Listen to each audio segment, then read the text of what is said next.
Center on the campus of the Rochester Institute of Technology, where we are anxiously awaiting puck drop on a brand new season of Tiger hockey. Good afternoon and welcome to RIT Hockey Media Day as the men's and women's programs continue preparations for what they hope will not only be a successful season, but a season full and uninterrupted one as well. We'll talk live with both programs' head coaches and team captains in just a bit, but for the first time in over 4 decades, RIT has a new athletic director. In July, Jackie Nicholson took over the reins, succeeding the nation's longest tenured AD, Lou Spiatti, who retired after 47 years at the Institute, 41 of which were spent as the director of athletics. We thank Lou for his service, and we welcome in Jackie Nicholson, who is the 5th athletic director in RIT program history. First off, welcome to RIT. Thank you. I'm excited to be here. Looking forward to a great year of RIT athletics. What attracted you to this position, coming from as the associate athletics director at Albany State the last 4 years, a Division II school in Georgia? What attracted you to RIT and this position? Well, I think as a former student athlete, I competed at Virginia Tech where I ran in track and field. Just the opportunity to impact students and really be at an institution that values the academic experience of student athletes. So when you're at the large level, sometimes it's athlete-student, but here at RIT, it's really focused on that academic experience of the student athlete. So really having a chance to be at a high achieving academic institution, knowing where student athletes still graduate at a high rate.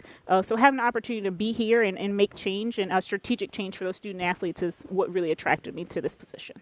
Knowing what everyone's been through in the last 18 months, especially the student athletes here at RIT, how gratifying is it for you to see them out there this fall competing and being successful? I think the gratitude just started when they just came back to campus. Yeah. So we were lucky just to get them back here, and seeing them here in August was just fun and exciting. And just to see that they're excited just to be on the field of competition, and those who are practicing are just excited to be able to practice at a full level again.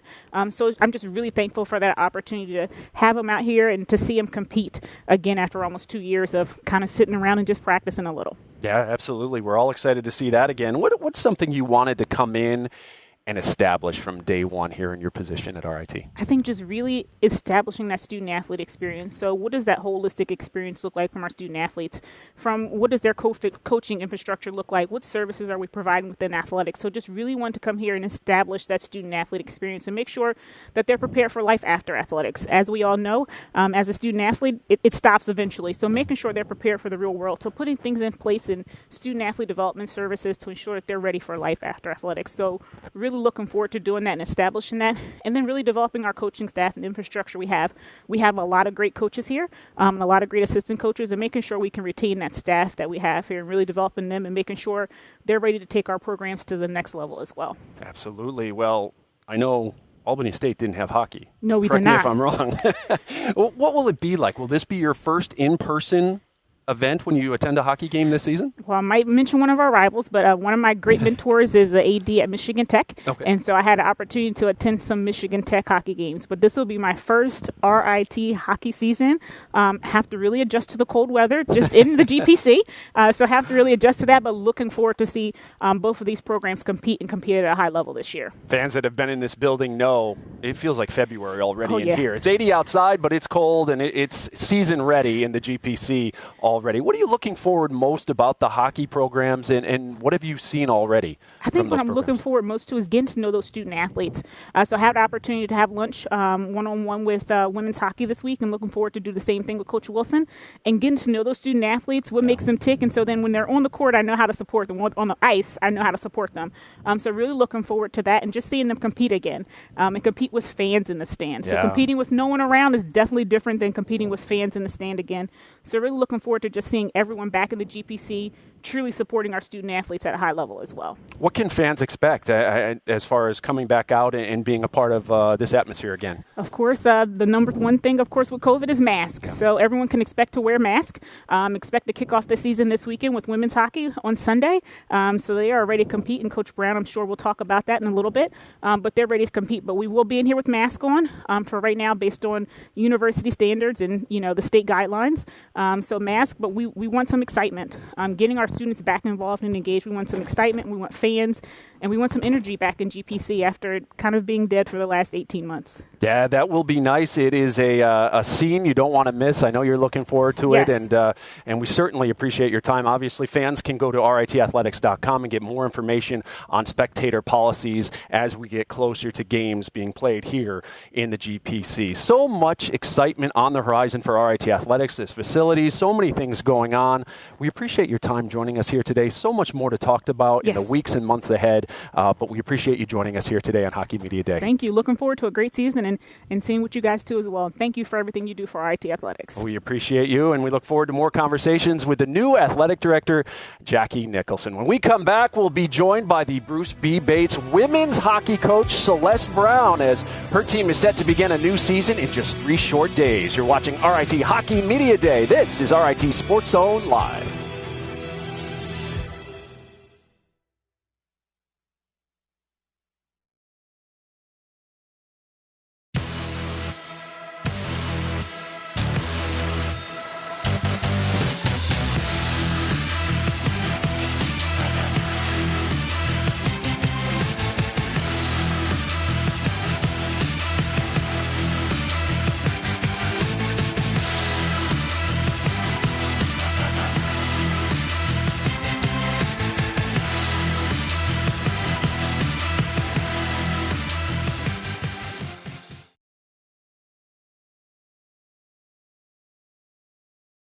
We all have something, a passion to pursue, a theory to prove, a difference to make. We harness creativity to discover meaningful solutions, fueled by innovation, changing ourselves and the world around us. We reside at the intersection of the exceptional and the unconventional. We are a community of curious minds that achieve, make, improve, perfect. At RIT, we're always on to something amazing. Welcome back to RIT Hockey Media Day live from the Gene Policini Center, where the women's hockey home opener is now just 9 days away against Colgate. Hey, last season was the first year for the new Bruce B. Bates women's hockey coach. Celeste Brown, the 2015 RIT alum, returned to her alma mater following 3 seasons as an assistant at Penn State. It was a difficult year for Brown and the Tigers, juggling several COVID-related stoppages along the way. In fact, the Tigers didn't play 1 game last season with a full staff or roster, and as a result, they struggled to a 1-15 season. Obviously, Coach Brown, an alum, wants to get that turned around. Joined now by Celeste, and I guess we start off with what kind of toll did last season and everything you had to go through take on this team and yourself? Sure. Thanks for having me, Kevin. Sure, always. But first and foremost, I think the whole country, the whole world had a toll on them. So specifically for us, it was, I think, just a great opportunity. And that's the lens that we're looking at it through, meaning it told us a lot about the program. It told us a ton about our team, about each individual on our team. And while we went through ups and downs, and like you said, we didn't have, 1 game with full players, full staff, it was just a measuring stick of where we need to go. And now we're able to establish a plan to get there. Last year when we talked and you were just getting started, you mentioned you were just starting to put the puzzle together. How are the pieces coming together in this rebuild in year 2? Sure. Well, first off, we brought in a large freshman class, right? And those are puzzle pieces, bringing in players, and because ultimately it's about the players, the personnel in here. We've also assembled some new puzzles in our staff. So we have a new assistant coach, hockey operations that will have massive impact in our progress moving forward. But again, just those benchmarks of where we were last year against, say, a Penn State, who's a top 10 team in our league, and even Mercy or Syracuse, tough competitors, to understand where we are against them and the style of play that we need to have to get competitive. Those were really those puzzle pieces that now we're drawing in. So I'd say we have our edge assembled, but now we're working on the inside pictures. And it is a process. And you mentioned Penn State, the former assistant there, ranked number 10 going into the season. So they have a good program coming back, as always. You have 13 newcomers, including 1 transfer from Providence. What are the challenges of getting it all to gel together? Yeah, when you have right now we have 13 newcomers. That's more than half of our team is new. But the challenges really are on all of us to just come together and trust one another. And that's what we spend a lot of time on. All hats off to our returners. They spend a lot of time this summer getting together, doing small events just to build that trust. And ultimately, when you have a team that, can rely on the person next to them, that's when you have success. So if we're working on that, the X's and O's of hockey will come in, and there's going to be a learning curve. Sure. And that's to be expected. And I think all our players understand that, but it's a matter of us focusing on our controllables and going out there. And if we can execute those, then we're going to continue to build, sort of lay brick by brick throughout the season. You talk about execution, difficulty scoring last year. Again, it was a difficult year for everyone. You managed just 9 goals in 16 games.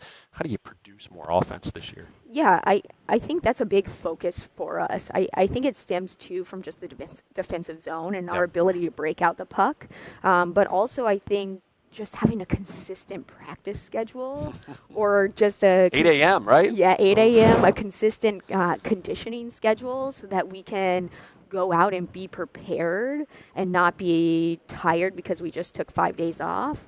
Not that that's an excuse, but all of that factors into our ability to score goals, right? And you build confidence in practice. I say, practice builds preparation, or preparation builds confidence. And so when we're prepping day to day, we can go out and say, hey, we know we practice this in practice. Let's go score some goals because we know how to do it now. And just to clarify, the coach didn't set that 8 a.m. practice schedule. The players voted on that. They wanted it. Well, one of your players, your captain this season, Jordan Marchese, back for a 5th year, taking advantage of the NCAA's extra year of eligibility that they're offering to athletes due to COVID. How important is it to have her back, and what does she bring to you on and off the ice? To have Jordan back is a huge I don't really have words. She's an unbelievable leader, unbelievable human being. She's a heart and soul player. So if you think of a Tiger hockey player, that's Jordan. And, we really, we contribute her, our success building our program partly to her, because it is it's a partnership between staff and players, and that's how you build. And her, her day-to-day, how she preps, her day-to-day, how she treats her teammates, how she pulls them along is so impactful. And a lot of people don't see that from the outside looking in. But to have her back, she can show the young kids, this is how we do it, and this is why we do it. And so we're really excited to see where she can go this season and the impact she can have. Yeah, important to have her back. We're talking about her, Jordan Marchese, and we're joined live now by Jordan, the Tigers captain, joining us from the green room downstairs. Only on the ice for 3 games last year. How difficult was last season for you, both physically and mentally? Yeah, last year, that was a tough year with COVID and everything going on. It was definitely tough. Not even having my family come visit, that was a big thing. But we stayed together as a close group and got through it together. Why did you decide to come back for a 5th year? Honestly, RIT hockey and this school means everything to me. So getting another year, another opportunity, I took it as fast as I could, and I'm here today, and I couldn't be more proud or happy. What's it like playing for Coach Brown? You got a little taste of it last year, now hopefully a full year to experience it. Yeah, definitely. Honestly, it's probably one of the best coaching I've ever gotten in my career as a hockey player. And I think a lot of my teammates can say the same thing. Just the amount of care that she has for each and every one of us, and the same goes for the other members of our coaching staff. So last year, yes, it was a short year in terms of actual hockey and because of COVID. So I definitely wanted another year with Coach Celeste. So I'm back. What are your expectations for this season? Obviously, there's so many factors, and things have to go right, off the ice for teams to be successful. What do you hope to see in your final year here? Yeah, I hope to see just a change in terms of our winning. You mentioned before that we have a big freshman class coming in, and honestly, it's not even looked at as a challenge. I think that each one of them are so great, and I'm so happy that they're here. To take this team to the next level.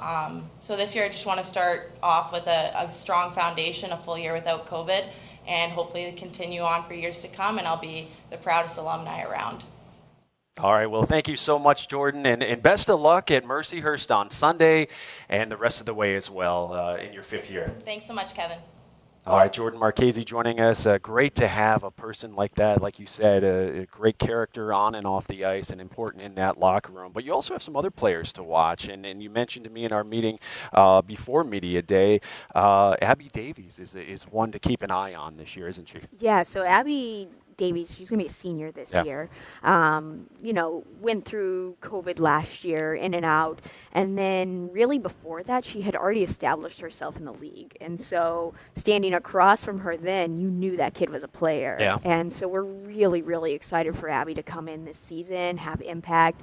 Right now she's flying in practice, and she's setting the pace and pushing her teammates to be better as we go. So I expect her to be impactful throughout the whole season, starting from her first game. Yeah, 12 goals and 16 assists over her Tiger career thus far.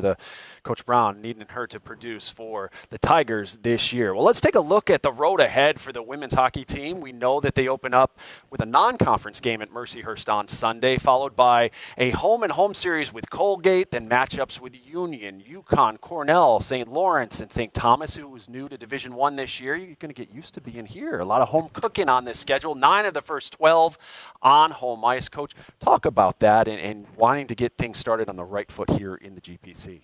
Yeah, I mean, to be home is unbelievable. You always have this kind of home court advantage, but we're really excited too.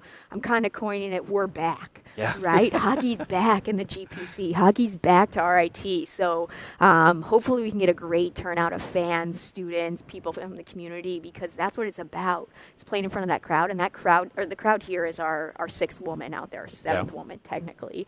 But to be home, and if you look at our lineup of opponents, we're playing people from all different leagues, which is also really big at establishing a benchmark moving forward. But we're also, of course, starting with Mercyhurst, and then we head right into a top 10 team with Colgate. And so it's always, in my brain, you got to play the best to be the best. Sure. So we're really excited to bring that competition here, put it in front of our fans, and just continually grow throughout the season. And obviously CHA will be a tough road, as we mentioned. Penn State ranked number 10 in the preseason rankings, and the defending champ from CHA. Unfortunately, Robert Moore is folding both their men's and women's hockey programs. We hope that they'll get back at some point, but that obviously affects your league as well, doesn't it? Yeah, so, I mean, it's a bummer when any college hockey program folds. Yeah. I mean, I feel for those athletes. I feel for the staff. I feel for alumni, anyone involved. But, right now we have to focus on us. We have to focus on our league. And, we send them vibes that hopefully they come back. But really, it's a matter of, having successful programs out there from all different areas. So the league will be still tough to play against every opponent in the league. It's anyone's game when you go into it. There's it's a dogfight. That's the CHA. But, it's a bummer overall that we lost Robert Morris. Well, best of luck. Let's tell fans how they can get here in this building. Reminder, you can get your tickets to RIT women's hockey or men's hockey by visiting the box office or calling 475-4121 or online at rittickets.com. Fans are eligible to purchase women's hockey season tickets for just $20 with the purchase of any men's season ticket package. RIT faculty, staff, alumni, and students will be admitted for free to all women's games with a valid ID. Coach, thanks so much for joining us here today. Best of luck this season, and obviously down at Mercyhurst on Sunday. Yeah, thanks, Kevin, and we hope to see everyone at the game. So Absolutely. Go Tigers. We're looking forward to it. Thanks so much, Celeste Brown, the Bruce B. Bates women's hockey coach here at RIT. When we come back, we'll turn our attention to men's hockey as the Tigers will have 4 fifth-year seniors on the ice this year. We'll talk about that and much more with head coach Wayne Wilson next. This is RIT Sports Zone Live.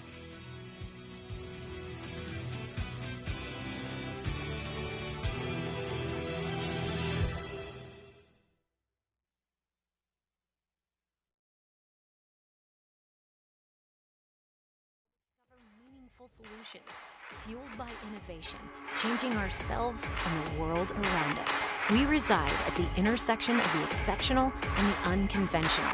We are a community of curious minds that achieve, make, improve, perfect. At RIT, we're always on to something amazing.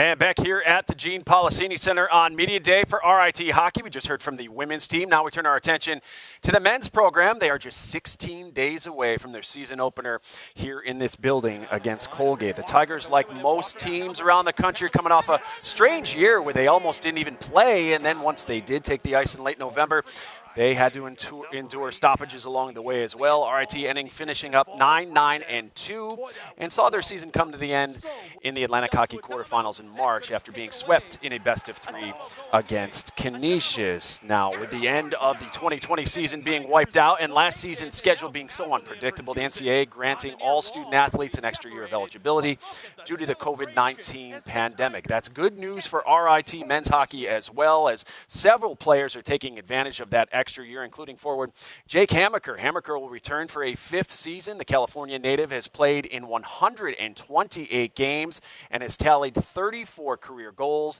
and 51 assists in the Tiger sweater. Forward Nick Bruce also decided to return to RIT this fall. Number 19 finished 5th in scoring last season with 4 goals and 12 assists in 18 appearances for Coach Wilson's team. And defensively, the Tigers are getting a first-team all-conference blue liner back too. Number 5, Dan Willett is returning. Willett tied for the team lead with 14 assists last season. He leads the current roster with 61 career assists and ranks second with 70 career points. And then in net, a big return as well. Tigers getting number 1 Ian Andriano back for a 5th season.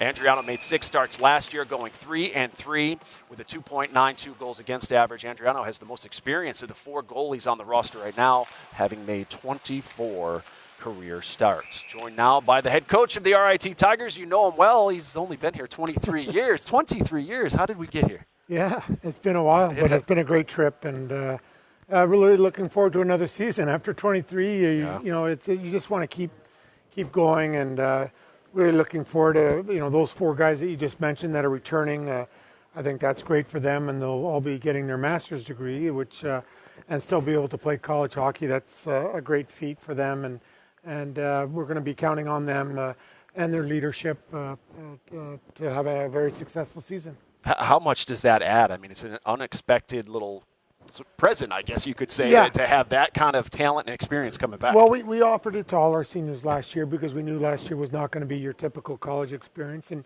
didn't know how they want to actually end their careers. Right. And 4 of them decided to come back. The other ones for a lot of different reasons, though. Some of it was they didn't have the master's program that they wanted, and they didn't want to, I guess, continue to keep paying to go to school just to play hockey. Others had some other opportunities for them waiting as well, so they took them on that. So we're very lucky to have those 4 along with our traditional senior class, and we have the makings of what I think is going to be a very good team, not only within our league but also nationally. But it's a little unknown what all the other teams are going to have because they've got guys coming back. The transfer portal, people were able to add some people through that. So a lot of unknowns as we enter this year. The fact that we didn't play the other side of our conference, a lot of unknowns there. So it's going to make for an interesting year, and we're really looking forward to it. You look at the guys coming back, how does that affect the younger guys? And certainly their playing time. Well, yeah. And so I think, but we planned it. It's really making for a large senior class. But, we talked to our seniors last year about who wants to come back because we wanted to recruit accordingly. We didn't want to have the surprise of or maybe thinking that 5 guys were coming back and they didn't, and all of a sudden we're 5 guys short, or have 5 guys deciding to return and then recruiting like everyone's not, and then having 5 more bodies. So we do have a little bit extra large roster, 1 extra in each position, but we were prepared for those. They kind of gave us a commitment before we even started the season, and they want to come back. They talked it over with their parents and so on, and so we planned accordingly, and we're looking forward to it. You look at the goalie situation, as I mentioned, Ian's coming back. You'll have 4 on the roster. Is it Ian's job to lose? Is there a competition? How would you assess there's a competition. I think Ian, just with having games played, makes him the experienced goalie. I think the one thing that Ian probably brings as much as anything else is maybe doesn't bring a lot of game experience, although he has more than the others, is just his work habits and practice and the type of person he is. It just makes us a better team. So Statistically, you may be looking at stats and saying, I don't know, like where does that all fit in? But it's his competitiveness, his just being a great teammate and all that that's going to really help our team as we move forward. Speaking of helping your team, you get a newcomer, a transfer from UMass, the team that won the national championship last year. Is he maybe one of the most impactful newcomers to this squad, do you think? Well, I think we call him JoJo. Gianfranco is his official name. Well, I think he does a lot of different things. One, someone that we had watched quite a bit well before he even went to UMass, so we knew a lot about him. Played with a couple of our players, which was also helpful to get a little more insight about him as a person, as we never really knew him as a person, but more as a player.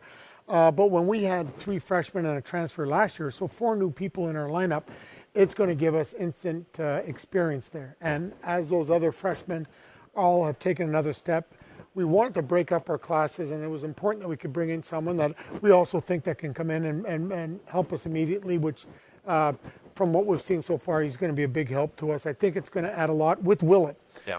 So you've got 2 pretty good experienced upperclassmen now, along with some other guys, but Spencer Berry really came into his own last year. But the freshmen now could kind of grow on a little bit more natural rate versus our expectations exceeding really their 1 year of experience, and not even really, it's half a year when you talk about 20 games. Yeah. The freshmen only played half a year, but it was a valuable season last year for playing 20 games and our daily practices for those freshmen. They're much better players for it now than they would have been if we didn't play a season or whatever the other circumstances could have came up. So we're in good shape back there. That's where I think you're going to see the biggest improvement. I think up front, I think we're going to be able to score goals. I think we were one of the elite teams that way last year.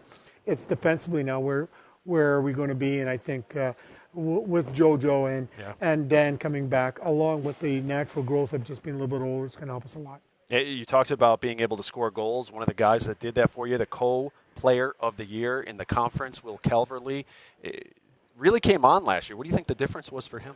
Well, I thought he had a great freshman year, and he's been growing into this.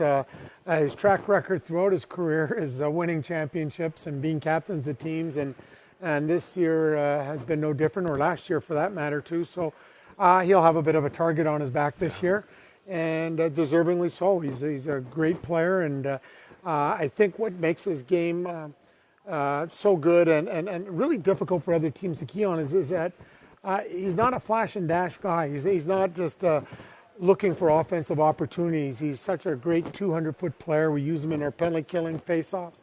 Every aspect of our game, he brings great play. So we appreciate him for more than just his scoring exploits, and maybe that's what gets him the awards and everything. Sure. But I think there's way more to his game than just that. And I think that was demonstrated. Not many co-players of the year win the scoring and also become defensive player of the year. The last one was Matt Garbowski, and very similar type players, and both got the same type of accolades. Absolutely. Well, we'll welcome in the captain of the Tigers, Will Calverley, joining us down from the green room downstairs. What does it mean to you to be captain of this program? It's a huge honor. Obviously, since my 4 years have been here, I've seen a ton of great captains. I've been able to learn from all of them. So I think just being a captain of the Tigers is just an unbelievable honor. Led the team in scoring last season. Coach talked about what clicked, but what clicked for you? What do you think it was? I think I was just playing with more confidence and just having fun out there. Last year was a roller coaster of a year with all these cancellations, so I think I was just trying to make the most of every game, and I think that just led to success on the ice.